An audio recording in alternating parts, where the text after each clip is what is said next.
William. Yeah. All right, let's do what they do in the podcasting world. Let's do this podcast thing. I swear to God, no one does that at all. Hey, welcome back to Mythica month or week or whatever the fuck we're calling this. What we're calling Dude, I this have no idea how you this theme project we're doing. Dude, you schedule it. I don't know how You're we're right. doing All right. it. I don't know how it's gonna be done either. But hey, but we're carrying out the Mythica movies. So we did Mythica 1. We're now doing Mythica 2, Electric Boogaloo. Oh my God. Yeah, welcome to Mythica, the Darkspore. You know what the worst part about these Mythicas? They don't number them. It's really annoying. So you don't. All the titles are so it doesn't indicate what plays. I'm so mad they don't put a number in it, so you can't tell which one happens. I mean, typically you don't have to, but then again, it's kind of like that thing with Harry Potter. It's like you know which one goes after which. But everyone knows Harry Potter is the problem. Nobody knows Mythica. Okay, fine, sure, okay, we'll go with that. Yeah. Also, I looked it up. The studio, Arrowstorm Entertainment, the studio that's behind the Mythica franchise. You know they have a show on the CW, or They have a show. They're getting a show on the CW.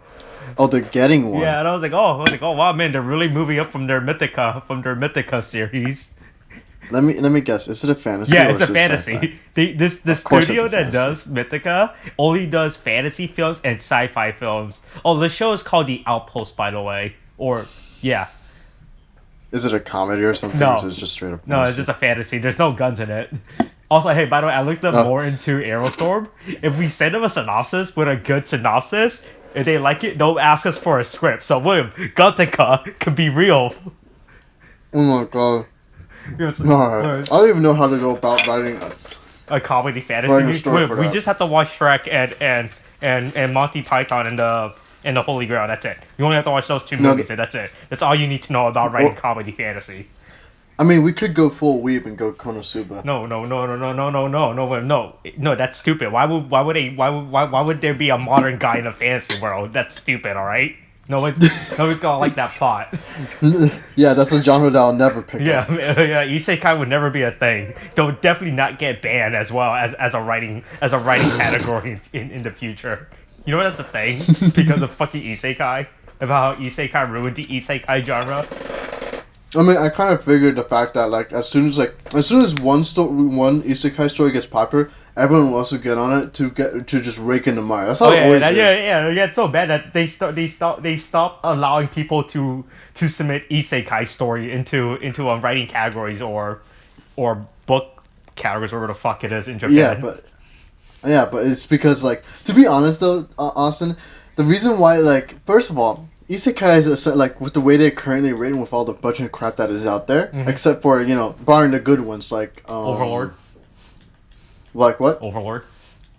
Oh yeah, Overlord, Ray Zero. Sure. What was the other? Don't only okay, go Ray Zero. Overlord. Okay, I only watch Overlord. That's the only good isekai. Okay, because there's Konosuba, and there's also I don't watch it. I want to say, Rising of the Shield Hero is it kind of teeters it for me, but it's still better than the rest. But that's my thing. It's these four usually isekai is a power trip, or is some way for the author to just make do something stupid like they'll torture the fucking character and then they make him powerful and then they live out a power fantasy. Wait, you know what the secret in every isekai is? You just give the character a gun. Oh my God. Stop it. Look, nothing could defeat a gun, okay? Oh my God. The gun is the strongest weapon ever created. But what if somebody else had a gun? No. Only one person has a gun. That's the premise, alright? I'm telling you, Gothica could be a real thing. Oh my God. But that's my thing though. Because you have a power fantasy in most isekai trash. Mm-hmm. And then they don't really care about anything else. Just give random tropes for harems. Yeah. And then you give it to 14-year-olds who basically wish for the same thing. Oh yeah. That's how you feed the market. That loves this shit. Yeah, that's how you feed the market. That's how you get raking the cash.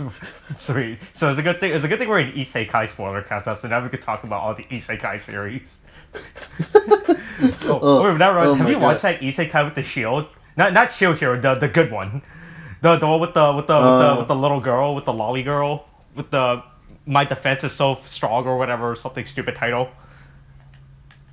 I forgot what it's called. I literally can't remember. It's so fucking convoluted because I hate Japanese title scheme because they have that. Bro. Yeah, you're gonna have to. What the fuck is called? I don't know. I might have heard of it, but you know. Okay, that's the right. You're gonna have to actually look it up. I actually need to look this up. Fuck, what was it called, bro? Are you sure it's not Rising of the Shield? It's not Rising. No, it's another one that just came out that was premiered like last month or something. It's technically it's not a real isekai. It's like this girl who travels to who plays a VMMORPG game, and so you know when you do character building, right, and you have stat points and all that thing, right? She puts all of her stat points in defense, straight up defense. Oh god. Yeah. Okay. Yeah. So it's literally the entire premise is her being so OP. Is that because she's an OP character? Because she's the only player that put all of her stat gains in defense. Like, so you know how you would play RPGs, right? You have stat points, right? Yeah. And you try to divide it out into like attack, speed, and everything, right? No, she just straight up puts in defense, like nothing else. Like, I don't need this shit. Attack, speed, power, I don't need that shit. Just give me that defense. Fuck, what was it called? Oh my god. I don't want to get hurt, so I'll max out my defense. That's what it's called. I don't want to get hurt, so I'll max out my defense. Yeah. Yeah, it's pretty stupid. I finished watching that like last week. I like this. This is a good. It's so fucking stupid. Like her literally she's like so oblivious to everything. She's like, oh, you know, I maxed out all my defense, so I'm pretty good. It's pretty great. Oh my god. Okay. Yeah, but you know what the worst part? There's no one with a gun in that series. So wait, so it's not isekai, but it's like she's in a game. Yeah, so it's not like a real isekai. Okay, so it's wait, but is it like she gets transported into the game? No, she just plays the game. She can still go back to real life. She's not dead or anything. Okay, so it's not like Dot Hack or something like that. Yeah, nah. Okay. It's like Cody Yoko. Hey, remember Cody Yoko? God, don't remind me of Cody Yoko. Okay, fine. Isn't that getting a... Okay, fine. It's like it's like Sword Art Online except good. Fair. Okay, fair enough. Yeah. So what about that's Cody Yoko? No, I think I remember there's something being like Oh yeah, that did come. There was like a live action TV show that came out, right, for that shit, and then no one watched it. So? But I think I'm looking it up right now. But... I remember that shit. There was like this. They tried to reboot Cody Yoko with like a live action TV show, and no one watched that. I mean, anyway, let's go back to what we're supposed to actually be talking about. Let's talk about Mythica too. Oh boy, this Mythica franchise is a fucking wild ride. So you've only watched the second and third movie, right? Yep, pretty much. At the time of this recording, I finished the entire series, and this thing just goes fucking all balls deep into this fucking series. So it actually just gets fucking crazy as shit. Does it actually get like really good later on at the end? Because honestly, like I saw the first two movies. We're talking about the second one too. I'm gonna give you a foreshadowing hint, right? Because this is what we call foreshadowing in the business, right? Yeah, sure. Hold the door. Yeah, sure. That's all I'm gonna say. Really? You're gonna put me with that? You're gonna leave me with that? Leave me with one of the biggest moments in Game of Thrones, and then do this to me with Mythica? Yeah. Okay. There you go. Okay, just tell me. Am I actually gonna care? Wait. This is what I can confirm so far about the entire Mythica franchise. No one has a gun. That's all I could confirm. Not the entire series. No. I'll tell you, my premise works. It's so fucking stupid. I've been thinking about stupid visual gag jokes, right? Uh-huh. So hey, this is a good visual gag joke, right? So actually, we're gonna talk about this later when we talk about another movie later this week, or wherever the fuck that get released, about action movies, right? So one of the things I hate the most about Western action film is shaky cam. I fucking hate that shit because you can't see shit. Yeah. So, I mean, I know the reason why they do it, but it doesn't work as well as I think they should. So I was thinking about a visual gag. Is when the character acknowledged that the camera's shaking, they throw up. It's like, oh god, you fuck. God. It's like, oh fuck. How do you guys fight in these conditions? The camera keeps shaking. That's a visual gag. And another visual gag. Here's another good visual gag. So you know how in movies when they change aspect ratio to show an intense moment, right? We have a character walk into the bar, not realizing, walk into the actual lower black bar when the aspect, and he doesn't realize that the aspect ratio. So it's like he hit his head on the aspect ratio bar. It's just like in Star Wars, like in my Star Wars movie. Wait, hold on. That does remind me. If we wanted to actually make something like this happen, what was that show that you showed me about before about the hero? Oh, Hiro Yoshihiko. Oh, yeah, that show's great. Yeah, yeah. Yeah. What about it? Did they finish that? Oh yeah, they finished. I told you like 2 years ago. I was like, hey yo, Hiro Yoshihiko finished. You guys should watch it. Look, I'm sorry. I'm lazy about this. Okay, hey, I can't help it. Why the fuck haven't I gotten Final Form yet? What the fuck? To be honest with you, we could just Oh fuck! Wait, where the fuck is Final Form? Why haven't I gotten Final Form? Oh yes, I'm still playing Kingdom Hearts 2 right now. I can't. We've been talking for what, like 11 minutes right now, and this is what happened. This is what's happening. We're not gonna talk about Mythica at any point. We're just gonna talk about stuff revolving around Mythica. How the fuck do you get Final Form? Okay, I'm gonna bring us back on track. Okay. Okay, so as usual, I'll be reading the plot synopsis so we can get this. Yeah, you read so that we can while just I get the figure out plot how to down, get... and then yeah, okay, go ahead. Okay. Play your game. Get your Final Form. Also, that's how you get Final Form. That's fucking annoying. I have to activate it. But before I get into it, yeah. Is the Remind DLC good? No, it's from a story perspective or from a gameplay perspective, because those are two completely different things. That's fair. We'll do story for now. Story. The story is fucking garbage because, like I said, I fucking hate Nomura, and Nomura can't write for shit. Yeah. He fucking it's way more convoluted and fucking stupid in Remind. So it got worse. Look, here's the thing. Here's the thing. I hate time travels in movies, alright? Because fucking nobody knows how to write time travels. Well, not in movies, but in media in general. The worst part, so the problem with time travel, right? Just off topic, alright? Because I'm just going to talk about time travel now. Just to go through the time travel spoiler cast, why I tell you about my theory of time travel. If you're going to introduce time travel into a media, right? You need to follow an established rule of time travel, right? So whenever you introduce time travel into a media and you establish rule of time travel, right? You have to follow the rules that you establish. Right. Yeah, Remind doesn't do that shit. They fucking do time travel. They're like, no, fuck that shit. Fuck them rules. Rules are for nerds. Yeah, to be fair, when they brought time travel into Kingdom Hearts, it just got I got really annoyed with it. It got really bad. Yeah, it's really fucking annoying. But. Okay. God, it was really bad. I hated it so much. Okay, this is the real... No, I'm not going to get into it. I swear, I told myself, I'm not going to get into this with Kingdom Hearts again. I'm not going to do it. Yeah, and then... I'm not going to do it. And then what else? And then gameplay-wise, the boss battles that you get are fucking hard. Holy shit. It took me... One of the boss battles took me like an entire week to beat. Is it at least a satisfying challenge, or no, it's fucking bullshit. Okay. But look, because what the biggest problem with Kingdom Hearts right now is that they do artificial difficulties. They make it. They say it's a hard boss, not because it is hard, because they make it hard. Because they make the boss fight do dumb shit that makes it hard. That it punishes you for no reason. One of the bosses just has a move that completely ignores your defense and HP bullshit, and it's they just kills you. What? Yeah. What? How does that make sense as a mechanic at all? They ignore a lot of game mechanics with these boss fight. Most of them are good, but I just hate I think out of the 14, 15 boss fight you get in this new game, 3 of them are pure bullshit. Shit. Yeah. All right.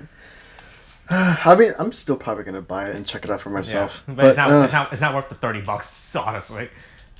I mean, yeah, but to be honest, I just need to find out how it goes, because it's I've invested you and me, we've invested into Kingdom Hearts a good bit. I invested way harder in fucking Kingdom Hearts, alright.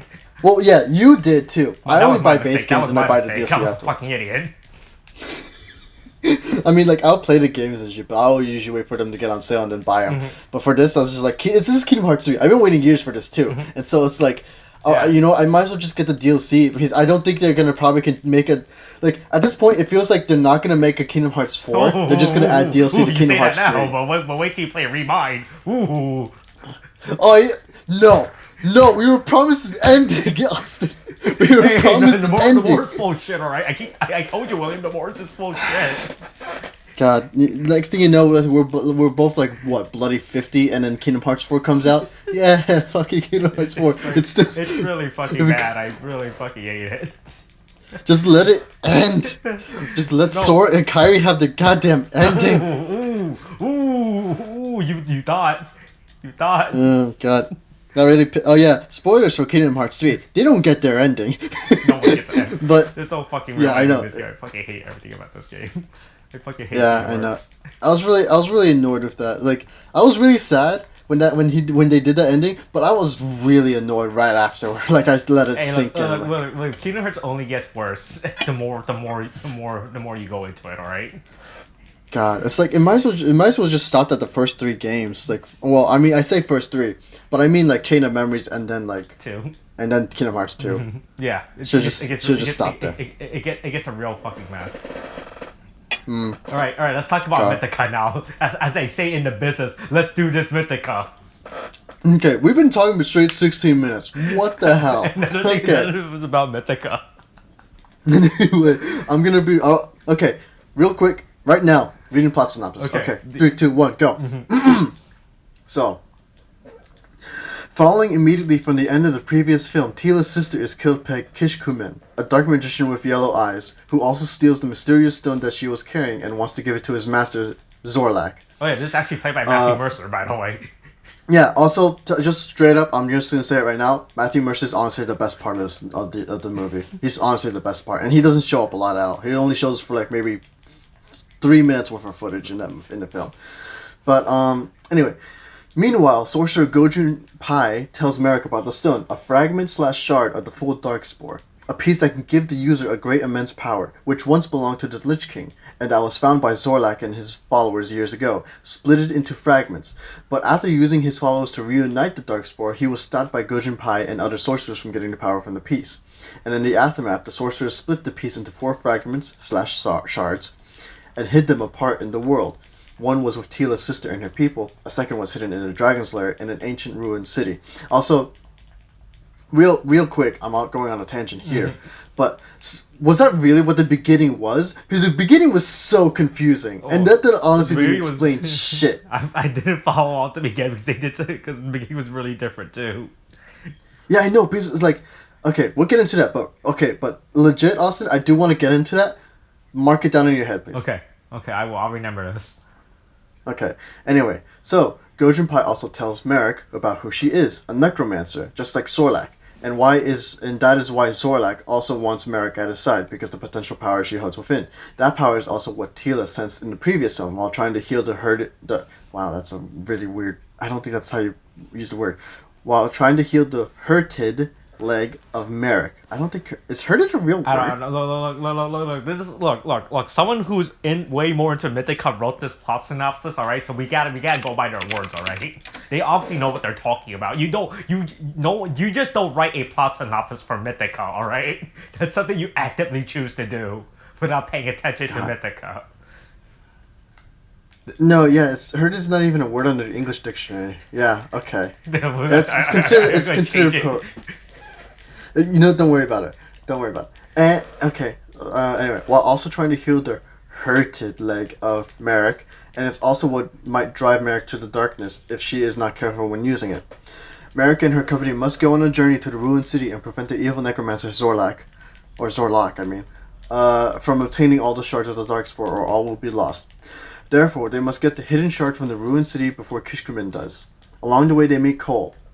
I believe that's how I'm pronouncing it. It's an odd spelling. It's Qole, but I believe it was Cole. I didn't really hear his name. A mysterious dark elf warrior with his face marked with strange drawings that allows him to be unharmed by dark magic. Really? Who allies himself with Merrick after she saves him from fairies, and they are also pursued by Paragus Malister and his forces, who wants revenge from events of the previous film. Now, just to clarify, Paragus Malister was the slave owner, I guess? Yeah. He was the guy who was harassing Merrick earlier and saying he was going to buy her and just do terrible things to her. But yeah, that is essentially the plot synopsis of this film. Right. So, the beginning. Okay, Austin. Yeah. Tell me you weren't confused by that. Look.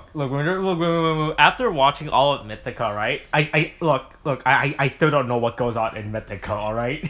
There's a lot of stuff with these characters that they go through. Okay. I remember some stuff. I remember all the stuff. But wait till you get to the later movies where nothing where fucking random stuff just fucking starts happening. Where they break the laws of their own universe. All right. Okay, but here's the thing, Austin. They can break the laws of their own universe when they don't have any laws in the first place. Oh wait, hold on, wait. There's literally. Oh wait, hold on. This is the wrong Mythica movie I have up. I just realized that. I was looking at the wrong one. I was so confused. I was like, oh, when you were explaining, I was going through the footage. I was like, this doesn't look like anything Williams explaining. Am I misremembering this? Okay, I found it. Okay. Yeah, okay. Just remember, it's the Darkspore. Yeah, Darkspore. Yeah, the one with the dragon, where there was a fucking random dragon just showing up. Oh, by the way, in retrospect, now that I'm looking, I hate TEELA'S fucking eyebrows in this movie. TEELA'S eyebrows? Yeah. Why? Like, I don't know. Why that's such an odd nitpick. So fucking thick. I was like, why did she just wear her eyebrows so fucking thick? Everyone looks like they have normal eyebrows except hers. It's something really odd. It's really odd. That's okay. That is an odd. I swear. That's. I was looking through everyone's faces in the movie. Everyone looked like they had normal eyebrows, but then Teela fucking has like these thick eyebrows for no reason. Okay. Yeah. Jesus. Of all the things. All right. Yeah. All right. Yeah, but here's the thing. When I was reading I'm reading the synopsis for you guys. Okay, yeah, now that I'm actually looking at Mythica, so I can have fucking the Darkspore. Because I'm actually looking at Mythica's Darkspore right now as we're watching this.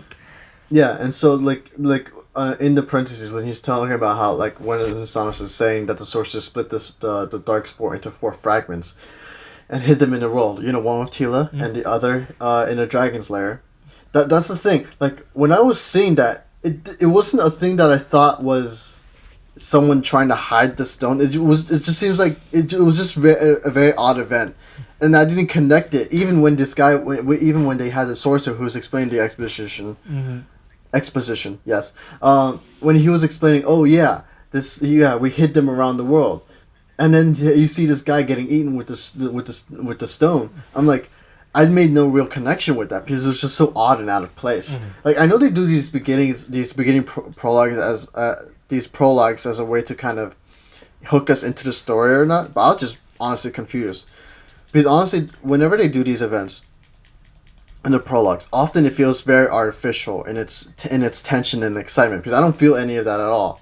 I mean, first it's just like what they're doing and what the music is trying to tell us don't always exactly match. It's not the most exciting thing because you see this guy who is just walking around at these stones. A portal activates, and then he's in front of the CGI dragon. Also, which is also kind of terrible because of CGI. He was, they're in front of a green screen, and it's just kind of awkward to me, and it just doesn't work.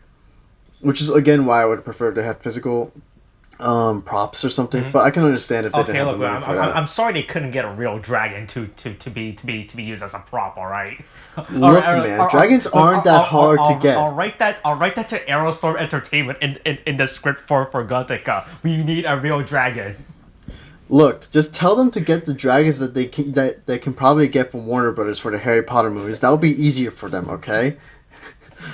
But anyway, but yeah, that's the thing because it's just. I couldn't make a connection between that stone and like the one that was like when showing Go Jinpai like saying, oh yeah, we took the fragment and hid him around the world, because it would have helped if this sorcerer, if they made there is a focus on the face of who this guy is going into the dragon's lair, but then it's like you go to the scene where Go Jinpai is like subduing Zorlak and getting the piece from him, and if there was a close up on the guy, on possibly the same sorcerer who had that stone, who went to the dragon's lair with him as he was there, so they were confronting Zorlak, and then there was a scene where he's talking to him, where it's like, okay, we need to hide these around the world. You go here, or something like that. Then it would have made sense. I would have made the connection, but they never do that. They explain it to you, but they don't make a visual connection. They tell you, but they don't say that this guy was with them. Which was like a real major problem for me because I was very confused. I'm like, also, why are you gonna hide it in a dragon's lair? I mean, that's the safest place. That's the safest place for you to put something. No one goes to dragon's lair. Yeah, except the enemy, where they could have just done it anyway. Look, dragons are very good at hiding stuff. All right. Look, if there's anything I trust, I trust dragons with hiding stuff. Okay. I don't know. It was very odd, but Okay, so that was just a major gripe that I had with this movie. Mm. But well, actually, another major gripe that I would have is, again, this is more of a plot focused thing. They kind of go from plot to plot. They do kind of have they have maybe one character moment that I actually appreciated because they actually kind of tried, where you get basically Thane and Teela. They kind of like, I don't know, they're in the forest. I don't remember what they were doing. I think it was just like they were resting while they're going over to get harassed by pixies or whatever. No, it was right. I think it's afterwards. Like, remember if you remember when Thane is kind of standing guard as I watched all of Mythica, right? And I cannot connect anything from any movie. I just know I watched Mythica. Oh my this god! was probably a mistake to watch of, all of Mythica at once because everything just blends in together to create Super Mythica. Okay, maybe you shouldn't just watch Mythica all in one go. Yeah, maybe that was a bad maybe idea. that wasn't bad because now I don't know anything because I'm filled with infinite Mythica knowledge, but I can't connect anything with Mythica anymore. God, but yeah, basically Thane is guarding Teela from when I'm assuming that she's bathing. I guess they were on a river. I think she was just washing herself. Mm-hmm. But and then basically they're talking. They're in a relationship at this point because they kind of just throw it in there. Yeah. And so like they have a talk where basically Teela is kind of asking Thane, I don't hear you talk so much, so how about you tell me about your childhood or whatever. And then Thane is obviously he's that kind of character. He's kind of stoic and stuff. Mm-hmm. So he obviously he's a little uncomfortable with it, but then he kind of goes off and talks about how he had a father who's only seen twice and he died in a war. Okay, and then, they were put on the streets and stuff. I remember this part. Okay. Yeah, but this is an obvious this is like probably one of the few character moments where I've seen them actually try to establish a relationship between characters. Mm-hmm. Because they didn't really do that at all in the first movie, and here they kind of do. And then they're talking about it. The dialogue could have used some work here, because You get to see that Thane was talking about like, I've been to this great city, and it's not as great as you would think because you have people throwing buckets and shit and piss out, because that's what people did. That's what people did in medieval times. Yeah, they didn't have plumbing. Yeah, but that was the thing, and so then Tina's all like, but you didn't see anything good, and then he kind of tries to wax poetic here. But he's like, when the sun goes down and you hear music and life and love, rise out of the city and stuff like that. It's okay. It's okay as far as I've seen from anything in this movie. And then, of course, it's ruined by, by Dagon coming in and he starts, taking a piss by a tree or something like that. Interrupting the moment that they have when they were about to, bang or something, which I should mention. Yeah. They were about to bang. Oh, yeah. People bang in medieval times. Yeah, and then so that was a thing, and that's one of the few character moments. But the strange thing that happens here is just like they try to do this thing with visions and stuff, and I guess it's supposed to cause some artificial conflict or tension or something like that because it just feels very forced and shit. Mm-hmm. But when they first meet Cole, and the thing is Cole which is also very odd how they But anyway, I'll get into this later. Actually, I'm not gonna go off on a tangent now. But Cole is in this webbing, which I would have thought would have been made by spiders, but no, it was made by pixies. Yeah. Pixies so they decide for their webbing. All right. Yeah, but they go off to rescue Cole. They rescue Cole, and Dagon has a problem with this guy because he's a dark elf, and the guy is kind of lying about the marks on his face and stuff. He's saying, elves of your people who you say you are wouldn't actually put marks on them like that. It's kind of weird and doesn't make sense. So he's obviously cautious about it, and so you get Mara coming and trying to keep the two apart. So she kind of puts her hand on Cole, and you get these visions of basically her and Cole just basically making out and shit, and so I guess it's so odd because then it's you're putting a forced relationship between these two characters who basically have nothing in common, who have no real established relationship, and then you're putting those two together, and they're completely ignoring the fact that they put Merrick and Dagon into a relationship in the first movie. And then it's just this happens later on too, where in the end, at the end of the movie, or near the end of it, they get the Darkspore because they have this thing where the evil group that they're trying to get ahead of actually catches up with them when they get to the portal that will lead to the Dragon's Lair, and they take Teela, they poison her and stuff, using her as a hostage. You got 2 hours before this poison kills her. Get the Darkspore. They get the Darkspore. And then, let's see. Sorry, let me get my head on straight. Yeah. It's been a bit. I've just watched 2 movies in a row. You know more about Mythica than me, but when I know everything about Mythica, right? Yeah, sure. But, they get the Darkspore, but then you get this thing where Merrick kind of gives it to Dagon and tells him to go to Gojin Pai, but then of course you get this random apparently it doesn't matter because he gets captured and brought back in anyway, which was kind of yeah, okay, sure, you just have that happen, and then he doesn't actually have the stone, and then Merrick's saying, oh yeah, we never got it in the first place, that kind of thing, but then Cole comes out with the stone, and then it's oh no, here, have the stone, now free me from these binds, you promised me, and then it's just oh yeah, of course he's the traitor all along, but then it's also kind of weird because then did they put him with the Pixies? Just to be trapped like that and hope by the off chance that Merrick and her group would come in and save him or something. It's very odd because I'm why not just why? It just feels odd, because it's you can't just have them meet up or something, or create an ambush, hire some bandits, then he comes in and helps them with the bandits. That would have made more sense instead of endangering the spy that you sent to be within the group. Have him risk his life beforehand with Pixies, and those Pixies apparently were fucking tough because they honestly did fuck up the group. But so then it turns out Cole's a traitor, and then fucking the fight ensues. Merrick is tempted by dark power. She chooses not to fall to dark power because then she's remembering Cole saying, oh yeah, don't, there's another way. And then fucking the fight happens. They win the fight. They lose the Darkspore fragment though.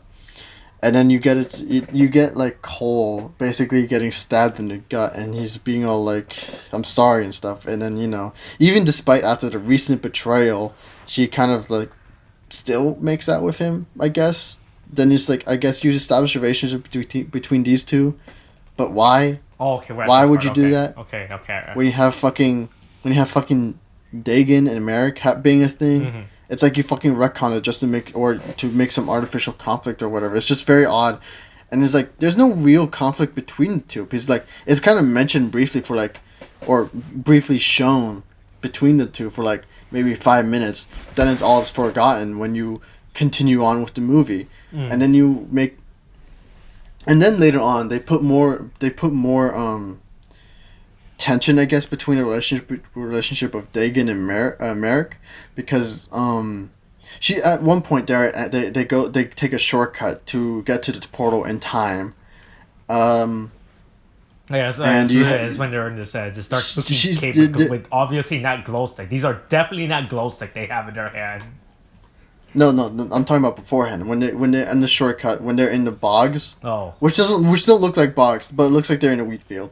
But it does. But it's whatever. They're in Utah. But yeah, they're fighting against these bog spirits, and then they're about to be overwhelmed. But then Merrick uses her necromancy powers, and then it's then she's basically taking the life force from everyone, killing the bog spirits or whatever, and everyone else. But then Cole, which here they never really, I never got an explanation for this until I read the Wikipedia thing. But he seemed seemingly unaffected by her using necromancy, which is for one, why isn't, if necromancy is such a big deal, why isn't there a special group that uses these special tattoos or whatever to help them defend against necromancy? They could be an elite group who specifically deals in necromancers. But then it's like that wasn't they never explain it because like when you're watching the movie, because I'm like, why aren't you affected by the necromancy? And then he's like, dude, stop it, you're hurting everyone. It's fine, we're good. And she's like, oh shit, you're right, fam. But then back on topic. During this whole life sucking thing, she manages to essentially deaden, I guess, Dagon's 3 fingers, which I don't think were ever healed, but I guess they just kind of forgot about that. But yeah, he loses the feeling in 3 fingers. They're basically dead, have a loss of blood, because they're like all purple and shit. And then he's angry at Merrick because of course he kind of just did lose his 3 fingers, but then you have him like being like overly aggressive at her, and then it's just like, sure, you're doing this so she can gets closer with Cole, and then that kind of does happen because she separates from the group, not in the sense that like they leave on their own, but more like they kind of stay like 20 paces ahead of him, that kind of thing. And then they kind of like, I guess they bond or something for like 5 seconds, then go off and on the adventure, and they still have the adventure.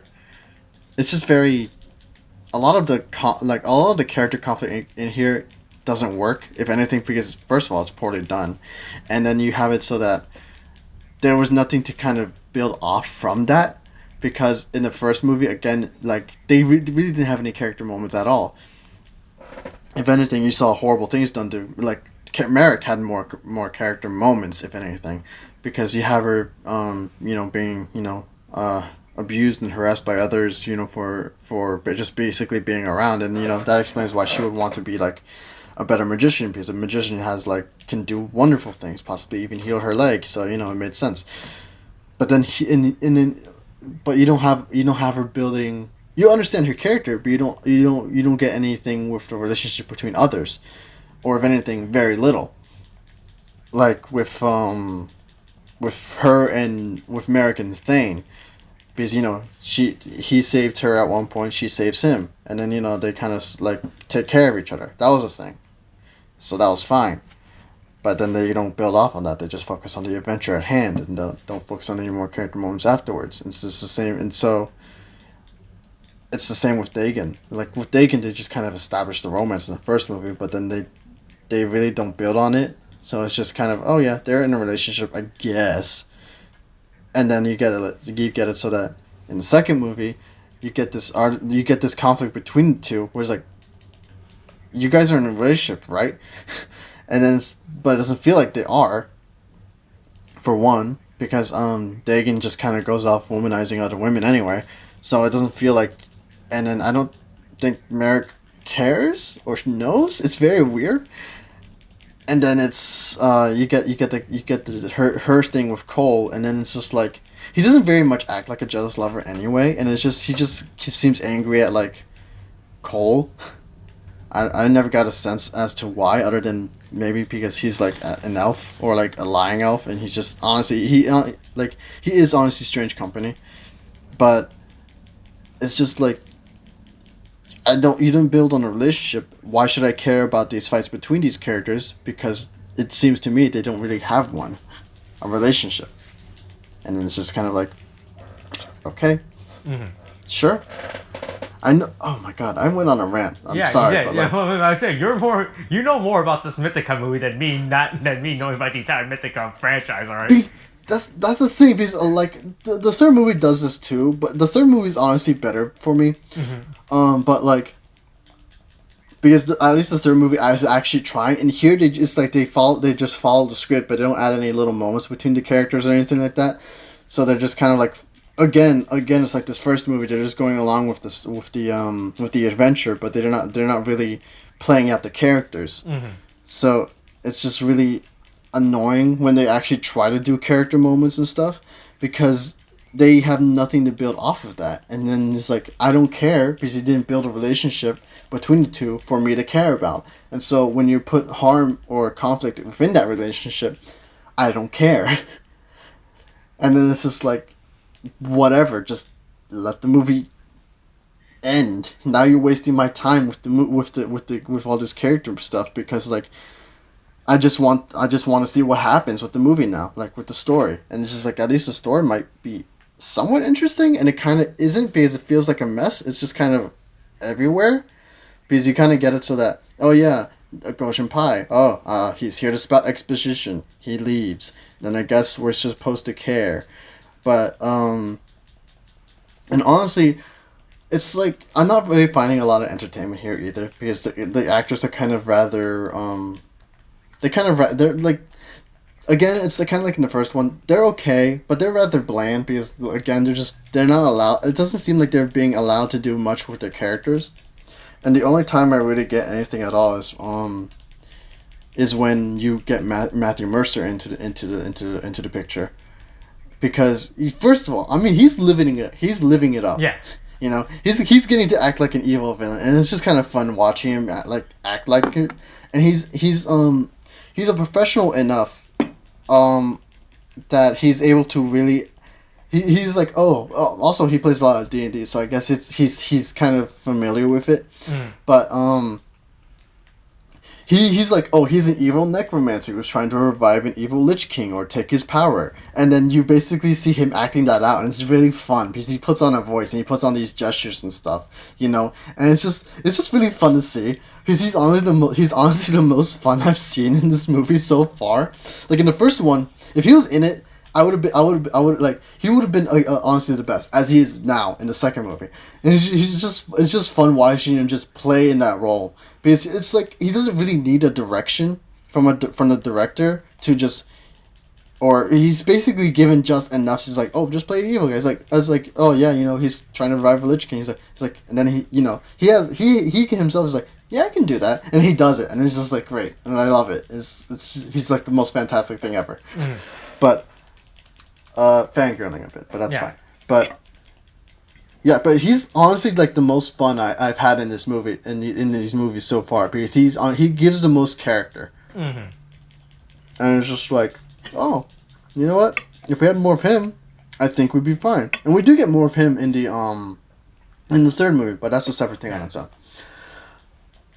Basically, though, this movie is kind of more same with the first, but a little worse because they're trying to build like. Add conflict I don't care about with these characters because they don't have nothing to build off of. I'm repeating myself, I know. Yeah. But again, I feel like it should be stated. Okay. Other than that, costumes are fine, I guess. Yeah. The acting's okay.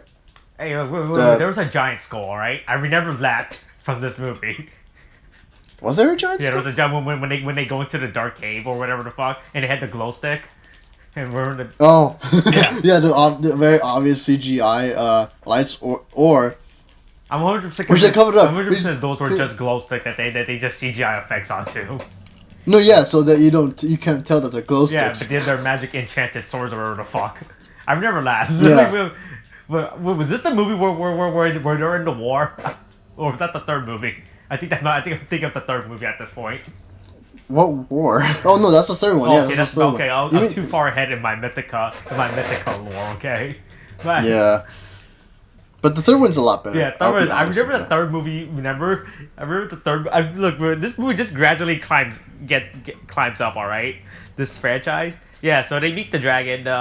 They get backstabbed. There's this battle or whatever, and then then the ending like then at the ending they're like okay yeah we did it, and then they get this weird relationship build up between them with this battle fight, and then and then what's her name? Merrick tries to go buys her freedom or whatever.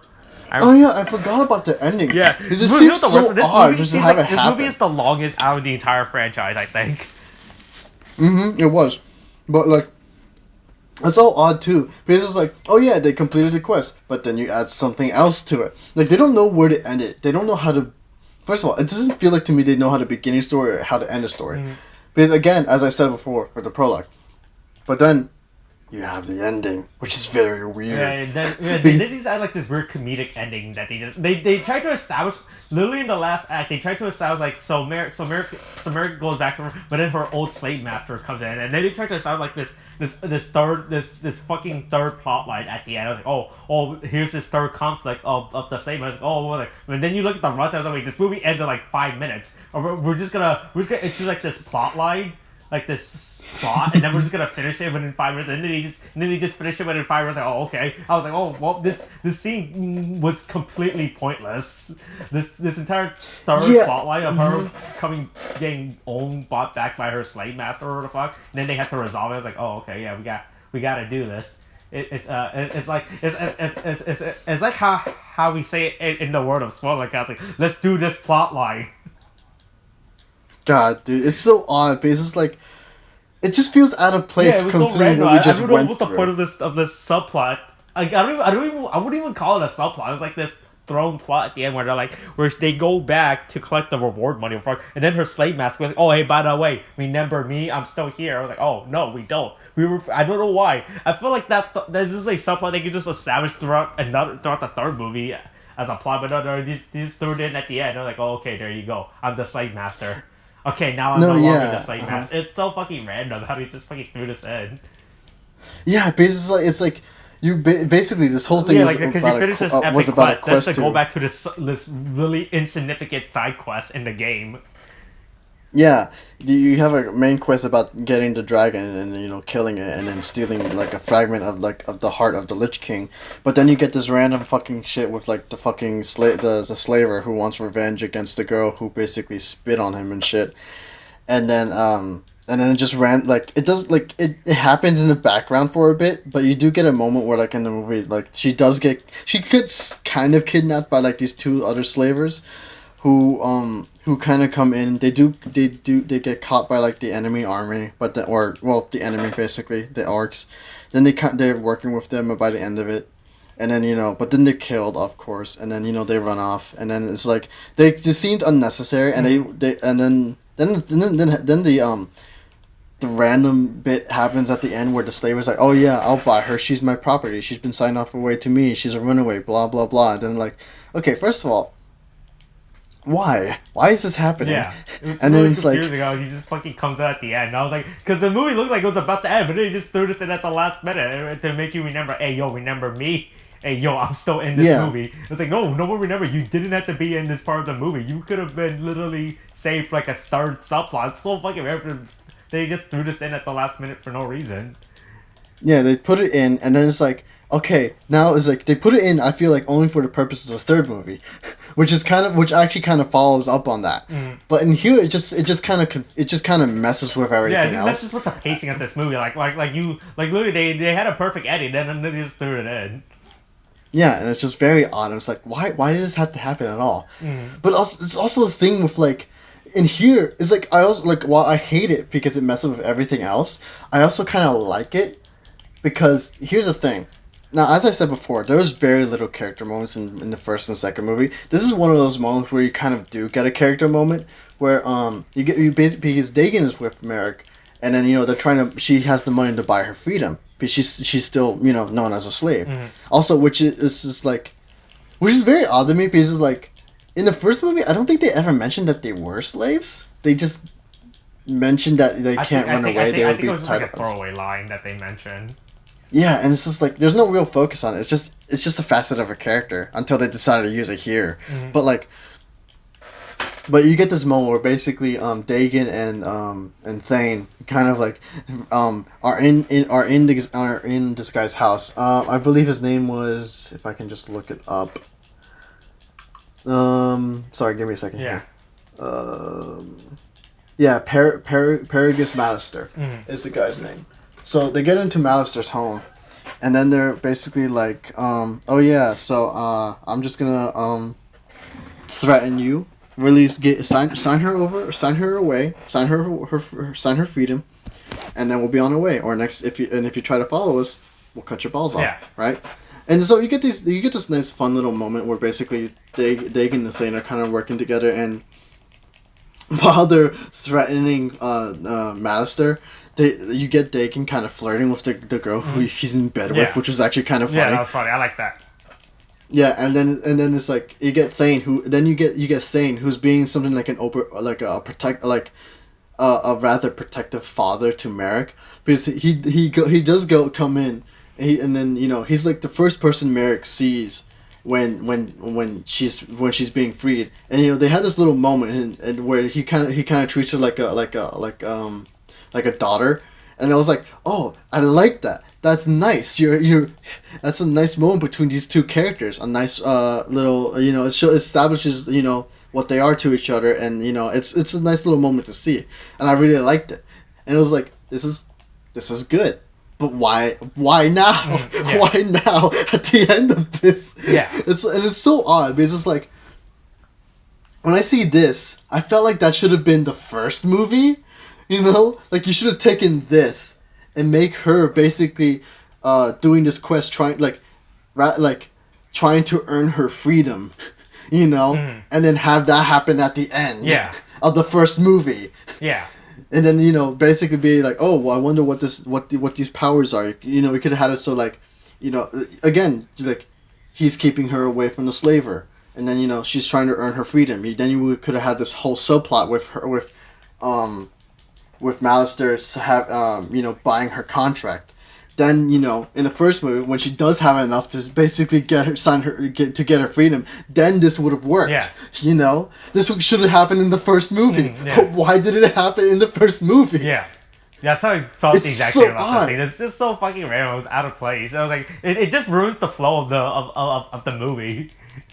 It's so odd. I'm like, the whole thing with Mallister getting the contract, wanting revenge on her, and then basically essentially getting that revenge, and then then having her quest mates basically really caring about her enough to rescue her and do what they did in the ending.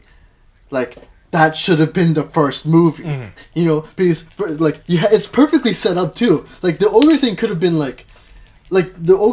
the quest, but it should have been the first half of the movie, because then it's like, you have it so that, oh yeah, she has a desire for adventure. She wants to be more than what she is. She can be like, she essentially does run away after discovering, oh, I have weird powers. I don't know what they are yet. They hint at something darker, but we don't need to explore that right now. That could be for the second movie.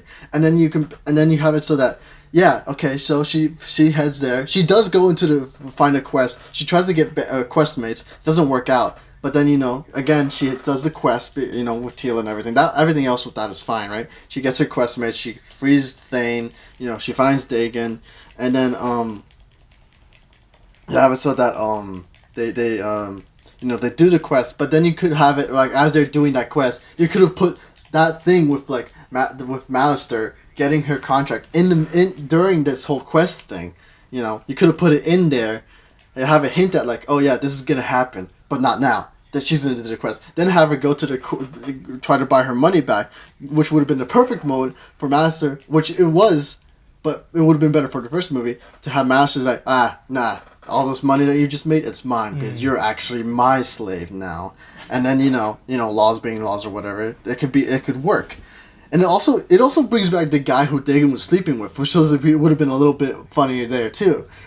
And then you could have had everything. And then you could have had it so that they're trying to work out a plan. You could have see them breaking into the house, have some banter between Thane and Dagon and Teela, because then that you would have established a relationship between these guys to make it seem like, oh yeah, these guys are perfect for the group. They don't need just Merrick to join and make a group, but they all still join together because of Merrick. So of course they care for Merrick. Then they maybe they work hard on like trying to find out like the fucking layout. They work hard with the guy at Hammerhead who owns the bar, basically is, oh, I like the girl, and he's like, I'll help you or something like that. You could have had that too, put more of his character in there.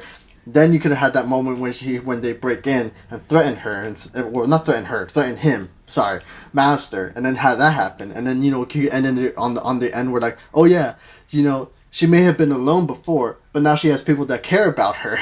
And then that would have been fine. Yeah. That would have been great. That would have been perfect for the first movie. But for some reason, it's in the second film. Yeah. Like, why? Why is this here? It's so odd. It doesn't make sense. It's like this is like all this would have been great for the first one, but why? Did you just come with it now and wanted to do this now? It's just like, it hurts my heart. Like that could have been great for the first movie. Because that's the thing. These aren't exactly bad movies. Mm-hmm. They're mediocre. They're rather okay. Mm-hmm. But it's like, God, it's like you just end up wishing it was like this rather than that, which is why I'm kind of explaining this. It's like, oh, I'm so mad at this film. Because it's like, there are good moments, but they're really misused. Yeah. God, it's frustrating. Oh my God. All right. I'm done. All right. I think that's it. I'm done. I think that's all we have to say. We're gonna end on that with me just ranting about this. We're gonna rant about this. Don't worry. Everything will be better in Mythica 3. All right. Hopefully. To be fair, they are. Yeah. All right. I think that's it. All right. Coronavirus is still a thing. Wash your hands. Okay. Thanks. Bye.